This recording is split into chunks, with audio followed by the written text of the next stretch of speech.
Hello and welcome to the Makecast, the official podcast of Museum of Art and Digital Entertainment, a series of lectures on video game history as part of Make's ongoing effort to preserve history through teaching and displaying playable exhibits of rare games and consoles. While life in the time of COVID has forced us to close our doors, the support of people like you has allowed us to continue to bring history to you through lectures and interviews like the one you'll hear in a few minutes. I'm Red. I'm Anthony. I'm Chun. And I'm Miles. Today, we're going to do something a little different and just relax, chat about games, get ready for the holidays, and our old favorites.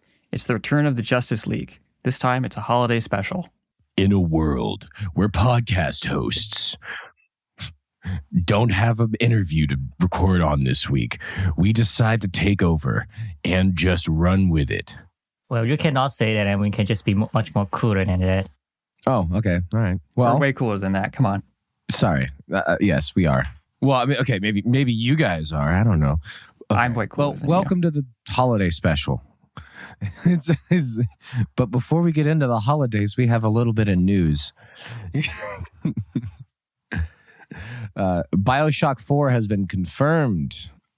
We also have it's supposed to take place in like this Antarctic city. From what we're hearing, it's whether it's leaks or little hints and riddles left from other games, which I love, and we see that in BioShock a lot. Antarctica should be cool. Yes, I mean, it started underwater and then now it's going to the frozen water, so also known as land in some circles. There's rocks under there. It's an island. Yeah, I mean, frozen water, it's frozen. Rocks are frozen lava. It's just water rocks. Mm-hmm. But that is really exciting. I never really got too deep into the BioShock games. It was always a peripheral because I never had Xbox at the time, and then I was always going over to my friends and watching them play. But it looked really cool. The storyline seemed very interesting. Maybe it's something that I will get into soon, especially if they have a bundle deal on Steam. I'll check my holiday schedule for that very soon. Speaking of bundle deals on Steam, Uncharted. Coming to PC, the whole thing. 1, 2, 3, and 4? 1, 2, 3, 4. What's the bundle deal? Is it just going to be $60 for all 4? I don't know what the deal is, but I'm very excited about Uncharted because those are my favorite movies. Yes, they are. No, they're very fun interactive movie experiences. I think they do it right when you're playing that style of game. The character development, the storyline, it's actual like treasure hunting, and then there's actual stuff. It's a little less campy than like the original Indiana Jones. It's a little bit more like Lifeline serious, but I love the treasure hunting. I just remember playing the first one on PlayStation 3 and being so blown away by just the sense of wonder when you actually discover like El Dorado and all that. It was spoilers. Dun dun dun. Well, you don't actually discover El Dorado. God, the music is so good. Yeah. It's not really a spoiler. It's about the search for El Dorado. And then like you don't know what it really is. Spoilers. You don't know what it really is. No, yeah, I say movies not only because Naughty Dog is so good at making like cinematic experiences in games, but yeah, I was never a PlayStation guy. Like I never had one. I never knew somebody who had one. So my experience with Uncharted was just watching playthroughs of all of the games. And so I would just sit down and watch like a 7-hour video, 8-hour video of like each game. And it was great. Oh, nice. Like it's a great story. I love it. It's a great story. And then for the linear storyline that it is, it also gives you moments of choice where it feels like you can choose where you're going, when in actuality you can just like choose a different path to get to the same finish line. But it allows you to make different choices, which was really, really fun. I still need to pick up number 4. I haven't played number 4 yet. I played number 3 a little loosely, but number 4 is great. Very exciting. 4 and Lost Legacy. The Lost Legacy was the PSP one, correct? That one's still on console. I think PS4. it was a DLC or it's like a DLC / standalone game, kind of. Okay, kind of gray area. Well, it's definitely something to be checking out in the future. Have you seen the? I think there's only one trailer at this point, but the trailer for the Uncharted movie with Tom Holland. Yeah. It does look really cool, and the storyline really lends itself to a film, a cinematic it's experience. already a movie. They're just making it live action, which is I really excited. hope that it's. I hope it's like it. It has to be 2 to 2.5 hours. It doesn't need to be like 3 or 4, but in order to get like the main beats of the story, there needs to be a little bit of a level of like, all inclusive. And it doesn't seem like it would be incredibly hard to achieve either. So From what I've seen in the trailer, it looks like they just took like a bunch of story beats from each of the Uncharted games and just like meshed them all into the film. So so it's like they're not looking on doing like a series of them. yeah, because like, you know, there's like one action sequence where, you know, he's falling from the plane, and that was in Uncharted 3. That was in 3. Yeah. I think they also did the train thing, which was in 2. 2. Yeah, the train one in 2. A lot of Nathan Drake falling out of things. Yeah. Well, that's what he do. kind of He his falls thing. and then picks himself back up because he's a true adventurer. Just like Batman. Yes, except cooler because he doesn't wear a mask. He's like, yeah, I'm Nathan Drake. I mean, sorry, you don't know who I am. I'm not that guy you're talking about. I think Tom Holland, though, as Nathan Drake, I think he looks too young as a Nathan Drake. Well, I was going to talk about this with Sully, because Mark Wahlberg is way too young to play the Sully that's in the games. Yeah, exactly. I know this is a prequel, so it makes sense that they're both aged down. But I don't know. Sully to me is just such an iconic character of like that voice and that appearance that to me Mark Wahlberg is not it. No. But I will happily go see it. I'm excited for it. Yes. Do you know when the release date on that one is again? Is coming out February 18th. Okay.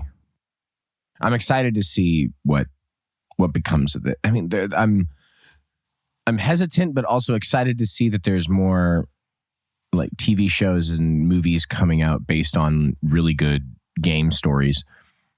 Because when you compare like level of entertainment and storytelling, a lot of video games have much more detailed and more gripping stories than like half of TV shows and movies. I mean, Naughty Dog especially has always just really excelled at storytelling. Oh, absolutely. I mean, talk about Crash Bandicoot and the Wrath of Cortex, man. I think telling a story is a thing for game, but telling a story while you are the character of the story is another thing. Yeah. It's a hard balance. It's interesting because, I mean, there was that one movie with, I think George Butler or whatever. Not George Butler. Gerard Butler? Gerard, yeah. I knew it was a J name. But Gerard Butler, where it was like semi-filmed in first person. I don't think like filming in first person, for me, it doesn't particularly lend itself to being accessible or anything because you're not the one in control of the controller. You're watching someone do something in first person, which it's a level of removement. Removement. Yes, removement. Removal. Removal. That's the word. It's a level of removal that there's that disconnect that you have with watching it on the screen as opposed to like, you know, where you're turning and you're walking in the game, you know, where you're headed, but you're just following through. But you watch them as movies. So I think that you can speak to that better than me, who's just on speculation. But it's also Uncharted is third person. So I think that Uncharted also helps a little bit more. So it feels built to already be a movie. Yeah. Like if it was a first person or even a like locked over the shoulder third person, it would be a lot rougher. Yes, it would. Because you get the camera shake of like, oh, someone's in control. You know, they're making movements that you're not in control of. Yeah. Whereas a lot of stuttering or quick shuffling movements, but be very good. So have you guys also seen the Matrix Awakens Unreal 5 demo trailer? I just saw it, yes. We're getting to the this and like a week before we had the Unreal 5 like visual demo where someone is just like pulling a morphable model in Unreal 5 that just looks extremely realistic until they pull their jaw about 3 feet in front of their face. And then with this Matrix Awakens demo, you see CGI Keanu looking darn near like the real thing.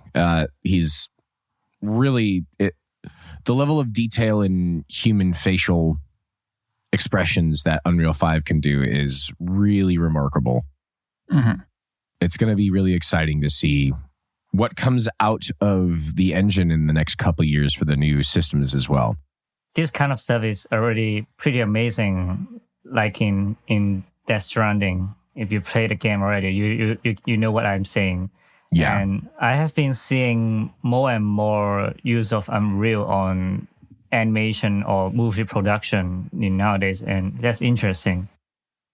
I do think that it's really interesting, but like I think it helps lend it like getting into the movie sphere. The level of like money and detail that they need to do that they want to do for movies, I think using Unreal Engine is going to be really nice. It's also going to help pump funds into it to improve it, getting into the movie sphere too, which in turn I think will make the games better in the future. Mm-hmm.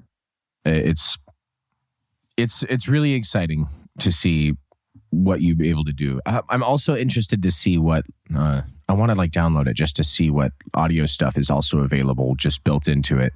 You sure your PC can run it? I mean, I should probably get an i9. Old faithful here. Well, I built it last reliable. year. I built it last year. I have a You just gotta decent, give it a good slap and they'll a good slap, Maybe a it can light fit kick. so many graphics. Yes, so many graphics. I mean, we'll see. I can run Unity just fine. Well, I hope your screen doesn't turn blue or purple or green. Oh my God. I know. Don't send that bad juju my way. I don't need that in my life right now. I love my machine. I love my personal machine. I mean, have you seen what Unreal is being used for in terms of like virtual sets and virtual camera work? On Not like on the exclusively, Mandalorian, but- they had like it was like virtual projected sets.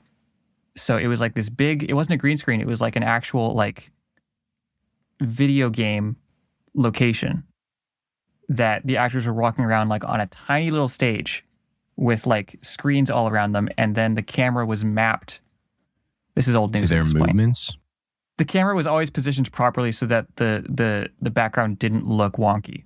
I guess this is also, so I guess this would also be tying into like combining VR stuff just for showcasing in the show. Mm-hmm. Because I mean, at that point, they would have to have like other cameras tracking their positioning in order to display the right walls around. Yeah. That's incredibly fascinating. And maybe one day out there, you can yourself build a set that actors will walk on in a digital space. The digital world. World. We are living Digital in the hell future. space. But we don't need to talk about a hellscape right now because I think it's time that we all bring up our favorite holiday games. Not holiday games, holiday gift games. Holiday themed games. Games about yes. the holidays. Themes about the holidays, like Santa's Wrath or whatever. But we've brought up like the holidays are around the corner and giving gifts to people. What would be your guys' favorite games that you would gift to someone who's like interested in getting into games or just wanting to try something new? For someone who has never played a game before, I would probably try recommending Animal Crossing. Yeah, I would agree That's to that. what I'm I was gonna about to say. mention that. Just because there's no stress involved in it. There's no like quick reactions you need. You don't need any of the traditional quote unquote gamer skills. you're just chilling. Yeah, it's all about relaxation. It's all about chilling, and you can And go the and best part create of your it own is world. it gives you an experience to try playing games with others without making it a competitive things like battle royale or other stuff. And whatever you do in that game, that's only joy. It's only happiness. It's only relaxing. I think along that same vein, Journey would be a great. Like, it's old at this point, but it's still a fantastic game. I would also agree to that. Yeah.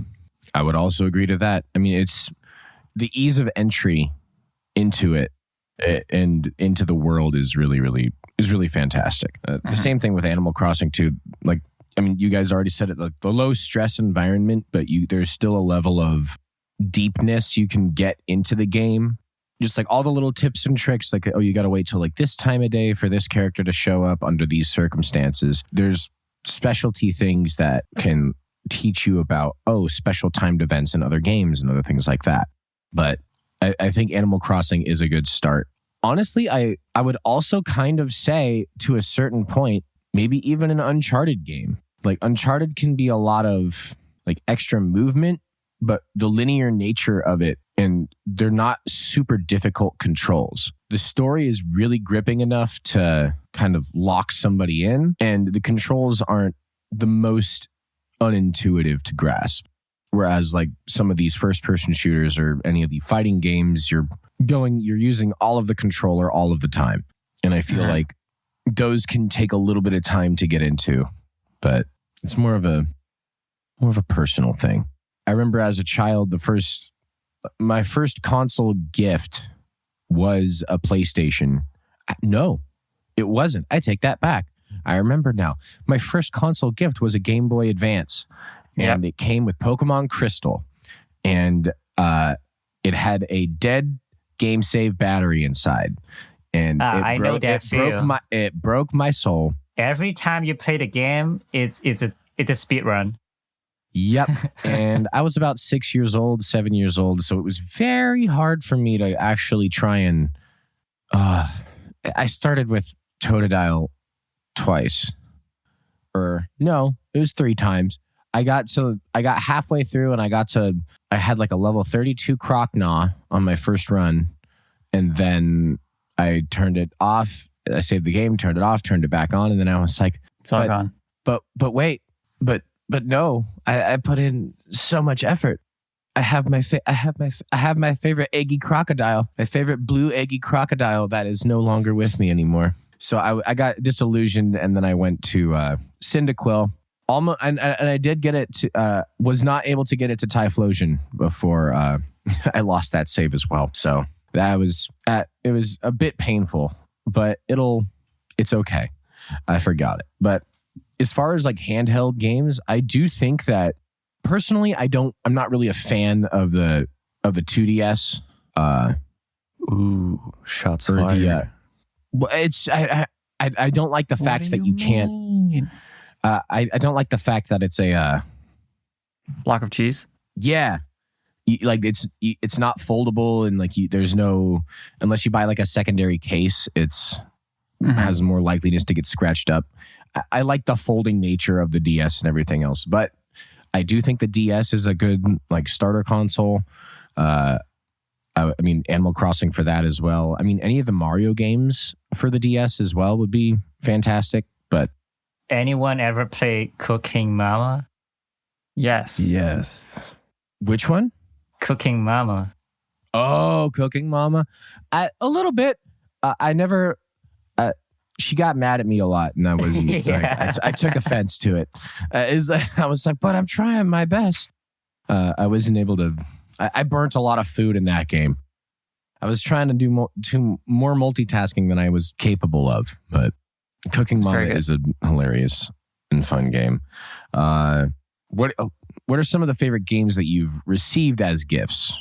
Do you like? I mean, for me personally, what got me started on it was the first Kingdom Hearts game I received as a Christmas gift, and along with the PS2 and Crash Bandicoot: The Wrath of Cortex. That was a gift. It was a gift for me and my brother, and then we both got our each respective games. The one thing I remember most was that the Crash Bandicoot and The Wrath of Cortex, the underside of the disc was blue. And it Cool. was, Whoa, dude. I was like, and then when Blu-rays came out, I was like, oh, don't worry, it's been out for a minute. I have a Blu-ray game. It's on PS2. Look, it's blue. Duh, Blu-ray. Makes sense. Dude, it's blue. Whoa. Mm-hmm. And I never really understood that because I never really saw many other like CD-ROMs that had a blue backing. Was it just for aesthetic purposes? Is there some sort of coating that protects it? I'm unsure. It was a very fun game. I thought it was a good Crash Bandicoot game. Apparently not knowing any better from everybody else's comments about that game. They were like, we don't count that one. I was like, I thought it was a fun Crash game. Oh, they don't know what they're talking about. Crash Bandicoot's Yes. great. Well, they said they love Crash Bandicoot, but they like anything that's not a numbered title they didn't enjoy, which like whatever, Crash elitists. It's your loss for missing out on such a fun game. And then Kingdom Hearts is the first. I kind of wish 3 never came out because then it wouldn't have tainted my experiences with 1 and 2. In retrospect, I'm like, those were such good games. And then I guess I also just grew up in the time between 2 and 3, like became an adult I became a teenager and then I graduated middle school and high school. And then You moved out of Destiny Islands. oh yeah, I moved out of Destiny Islands and now I'm just like, oh, okay. I guess I'm not. I forget these games weren't meant for me 10 years in the future. They were meant for me 10 years in the past. But that's another story. We've already covered it. It's fine. I also think that, Chun's favorite game would also be a great gift. You're talking about Final Fantasy 14 again. That game? I don't think I've ever heard of that one before. You never heard that At least one, not on right? this podcast. Yeah, no. you never heard of that one. Yeah. But I would like to give it to someone for Christmas. is it it's a subscription, yes? Or is it just like a one-time purchase? So fun thing about it, every time they have a complete edition for all the expansion and it's about 59.9 without sales. They just finished 60% off recently. So I don't think they're having a new one in a short period of time. But the fun thing is, every single time they release a new expansion, the price of a complete edition is still the same. That's pretty good.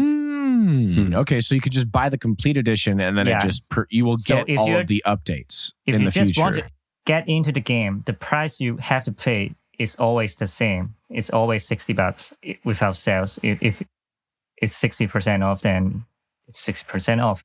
And after they give you a 3 months playtime for that bundle too.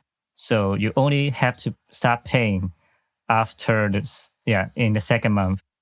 Okay. And just the ease of access. And you said for someone who doesn't usually shed tears, you said you shedded some tears at the end of this story because it's now the end of the 11 year long story that they've been working on. I feel like they have been doing, they're doing a lot of character developments in the past and they just, it's all over the expansion for the latest expansion. You can feel it. It's really the end of the story, the end of the era, and they have a conclusion for every single character developments. They all have their question and they all got answered, and that's always very satisfying when it's very emotional at when- some point that you know some characters are looking for something or they have been suffering for something for some reason and they finally have an answer for that or they finally get over it and Yeah. they've concluded it regardless of what it may be concluded. I try not to spoil anything of it, but Yes. Any game that is able to wrap up and tie up loose ends of And like an ongoing the story most important is part of it is it's not others, it's not the main character, but it's you in the center of the whole story. It's always you. It's you who link all these characters together. You are the center of their whole connection. And they have been doing a really good job putting you yourself to the game. And that makes me really care about those characters where they disappear or they leave or we just anything happen. I mean, because you've also mentioned that they've unlike a lot of other online games, Final Fantasy XIV really takes player feedback to heart, right? Yeah. Like they make it essentially an essential part of the basically. They take player feedbacks, and if they don't take it, they will tell you why. They have it's called Producer Live. It's like usually 4 to 5 hours with the producer and the dev teams of the people sitting there talking with the players watching live, and they will address what problem or what suggestion players have gave, and they will answer you why they can do that, why they cannot do that, and what technical issues is there. And they're being very transparent on everything. Mm-hmm. That's very exciting. Considering the launch of Final Fantasy 14 and like how, it was like really rocky. And I mean, they destroyed the whole game, and then they're like, all right, we're starting over. It's not easy. They build this success it's really year by years. It's not built in a few years, but 10 years. And if you want to get in now, I think it's a very good time, just because only one low price. just because the story is now finished to a point, and the next time it will be a beginning of a new story. And of course, they give a hint of what it's gonna be in the end. But it's like a Game of Thrones, getting to Game of Thrones in the last season. Oh, yeah. No, it's like for me. I'm just like I'm currently in the plight of a One Piece fan, just waiting every week or every 2 weeks just to find out what little snippet of what's happening next in this now almost 1,100 chapter story. Well, since we're talking about TV, I need to do my bit of shilling for the week. Okay. To talk about The Expanse. Ooh. It's on Amazon Prime. It's 6 seasons. The sixth season is about to come out. It's coming out in December, and then it will be done. It's based on a 9-book series. The 9th book just finished, so the entire book story is complete. I think it's probably one of the best sci-fi shows I've ever seen. It's some of the best sci-fi just of all time, I think. Like better than Star Trek? Careful how you respond there, sir. I'm not going to commit to anything on that. All right, I'm not falling into your trap. Thank you for holding your tongue. Appreciate it. But I love it. Like I absolutely love this show. I love these books. Please give them a look. Like check it out. It's is the Expanse fantastic. Set on the moon? It's set in the solar system. Okay, I believe I've seen a couple episodes, and visually it's a gorgeous representation of space. I think they did a killer job with that from what I've seen so far.